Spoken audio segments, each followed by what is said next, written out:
When you have to set up for an event and don't have much time, or you can't attach anything to the walls, this freestanding organic column is the design for you. To make this design, use an electric balloon inflator to inflate a 17-inch and an 11-inch balloon at the same time, making sure the bigger balloon is always on the trigger side of your balloon inflator. Inflate both balloons until they're nearly their full size, and then let some air out and press them against the table or against your torso to make them nice and round. Tie the balloons into a pair by wrapping the nozzles around twice and tying them in a knot. The column is made up of clusters of 8 balloons. In each cluster, you're going to have one pair that has a 17-inch and an 11-inch balloon tied together, and 3 pairs that are made up of 2 11-inch balloons inflated anywhere between 5 and 7 inches in diameter. There's no need to use a sizer box for this project as it's an organic design. The 11-inch balloons just need to be on the smaller side so that our clusters will nestle tightly together in the column. To create the cluster of 8 balloons, take your 17-inch pair and one of the 11-inch pairs and overlap them so that the nozzles touch in the center. Twist one balloon from each of those pairs around each other, securing them into the start of our cluster. Slip another 11-inch balloon pair against the nozzles of our cluster and twist one balloon from this new pair around one of the balloons already in the cluster, and that will secure it in place. Slip the third 11-inch balloon pair into the cluster and twist it into place. Now I like to add this last pair on the opposite end from the 17-inch balloon so our cluster is nice and elongated.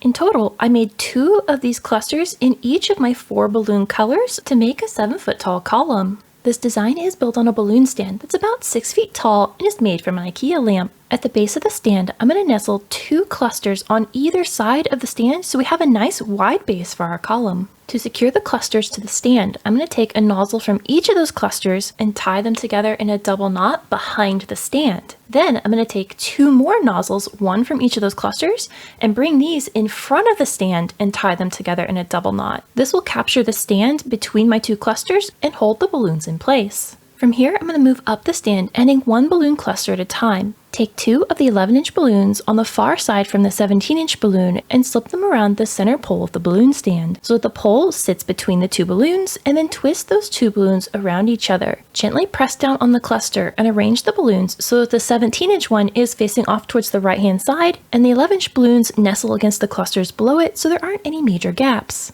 I want the column to look like it's weaving back and forth by attaching the clusters so that most of the cluster is either on the left or the right hand side of the stand. We can give it this illusion.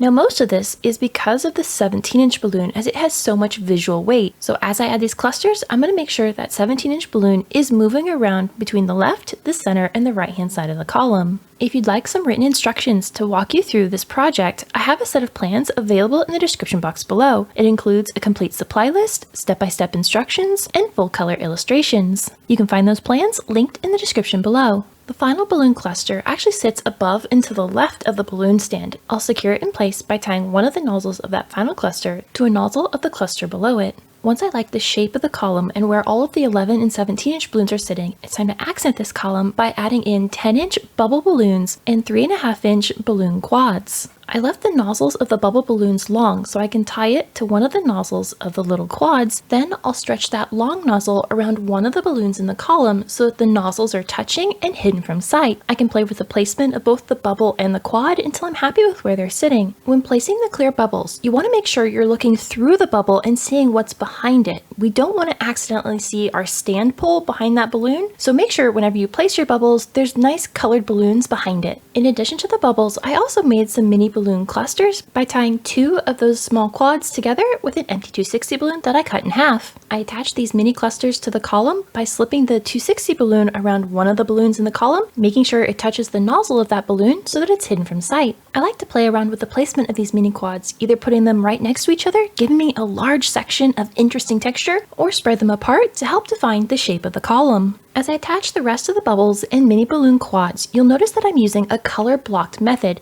and I'm only putting the mini balloon quads on balloons of the same color. I inflated 4 mini balloon quads in each of my colors so that every section of this balloon column would have at least 1 or 2 mini balloon quads to go on top of it. Now you could stop here and have the column be made up of only balloons, but I want to enhance the summery feel of this column by adding in some faux sunflower bushes. Before adding any faux flowers to your design, you want to double check the stems of those flowers and make sure there aren't any wires poking through that could pop your balloons. If so, just cover them with a little bit of tape and then spread your flowers apart and shove the stem right between a couple of the balloons towards the center of the design. The friction between balloons should be enough to hold the flower stems in place, but if the flowers aren't staying exactly where you want them, you can always take a rubber band and wrap it around the stems of your flowers and then slip the other side of that rubber band around one of the balloons in the design to help hold them in place. I'm adding my flowers in large bunches in the design so that the flowers have a big impact. Sometimes when you take your flowers and you spread them too thinly across the design, it can make the design look sparse even if you do have tons of flowers in it. So I'm keeping my sunflowers in 4 large groupings evenly dispersed across the design.